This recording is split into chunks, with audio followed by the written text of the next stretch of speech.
seems that everybody is talking about ketamine these days.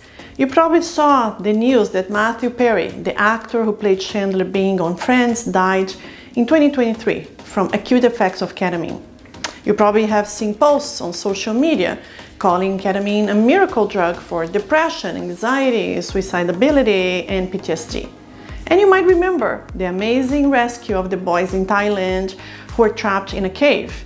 The rescue team used ketamine to sedate the boys and bring them outside by professional divers. There is a lot of enthusiasm for ketamine, and there are many clinics opening in various neighborhoods advertising they do ketamine infusions for all kinds of conditions. But what is this thing called ketamine? Are there any benefits in treating chronic pain? Is it dangerous? Is it better or worse than opioids? Today I'll answer this and many other questions, so let's get started.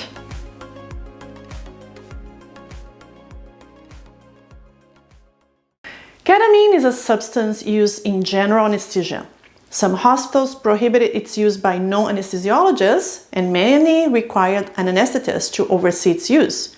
However, many doctors started using ketamine outside of the general anesthesia context and started using lower doses, what is called sub-anesthetic doses, to treat mental health conditions like depression, suicidality, anxiety, and post-traumatic stress disorder or PTSD. Ketamine was first used in 1964 to 20 volunteers from a prison population.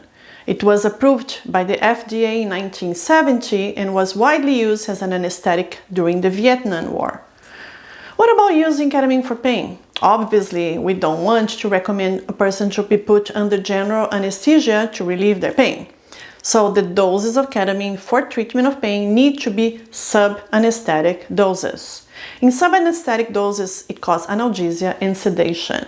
In high doses, it produces general anesthesia. One of the most interesting facts of ketamine is that it blocks the NMDA receptors in the central nervous system. These receptors involved in the development of central sensitization. So blocking this receptor by ketamine might reduce central sensitization.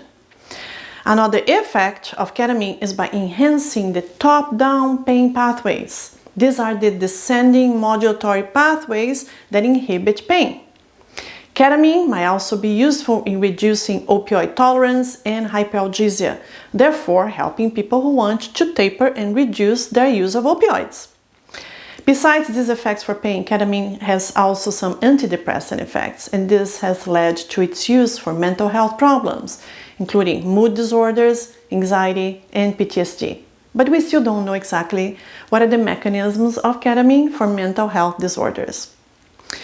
Because many people with chronic pain also have concomitant depression and anxiety problems, this makes ketamine an interesting drug to use. Ketamine can be administered via intravenous, intramuscular, intranasal, inhalation, oral by pills or elixirs, topical creams, and rectal. Ketamine versus opioids.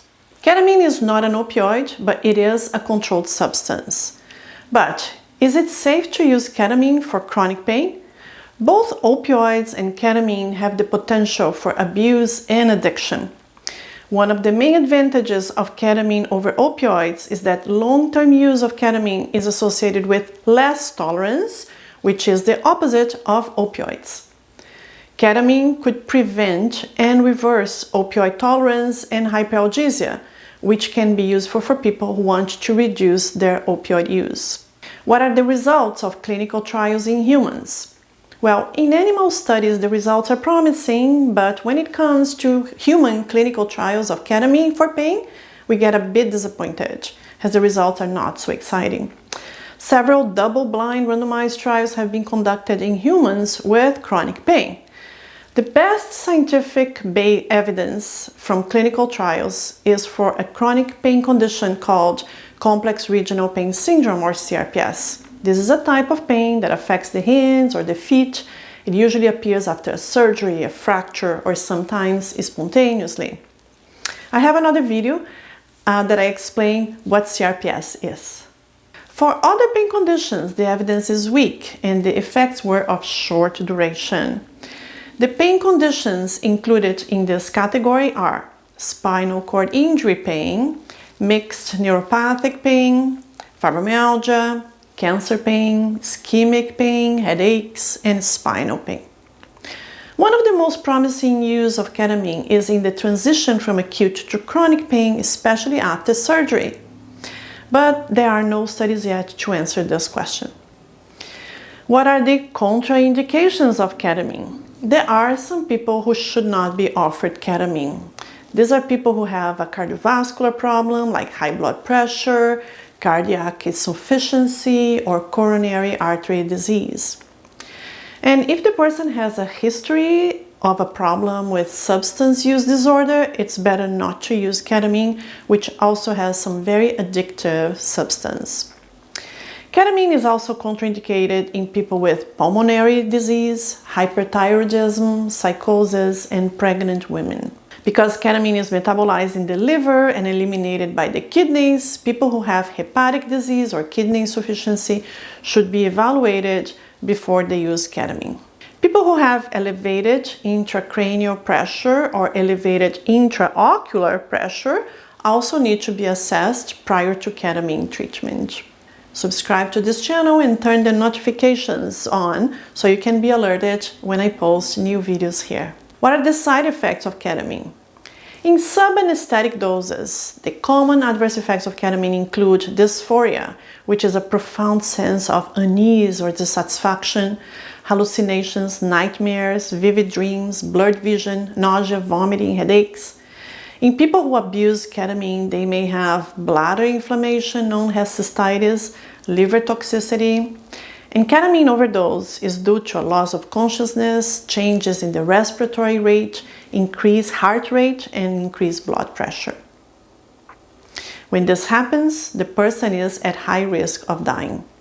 Seizures are rare with ketamine, but they may occur. How much improvement a person with chronic pain should expect with ketamine? Ketamine is usually reserved for people who have failed other treatments for chronic pain. So it is acceptable to consider a 30% pain relief with some objective signs of improvement like better function or using less painkillers. Ideally, people would like to see 100% pain relief, but this has not been the norm with ketamine infusions. Does the pain come back after the ketamine infusions? Yes, usually the effects last between 3 and 6 weeks, and the person might need to repeat the infusions. However, ketamine should not be used for long term. One series of infusions is usually between 6 and 12 treatments per year. So there is some hope to use ketamine for pain, but we still need more scientific studies to find out how ketamine actually works for pain and mental health conditions. For now, we need to be careful to whom we give ketamine, where they receive the ketamine treatment, when is the best time, and for how long. And we need more studies to discover why some people do not get better with ketamine. Please remember, this video is not medical advice. If you think you need a treatment for your pain, please talk to your healthcare professional. If there is an emergency, please go to the nearest emergency department or call an ambulance. This video is for educational purposes only. Don't forget to share this video with anyone that might need this information. Thank you for watching. Goodbye.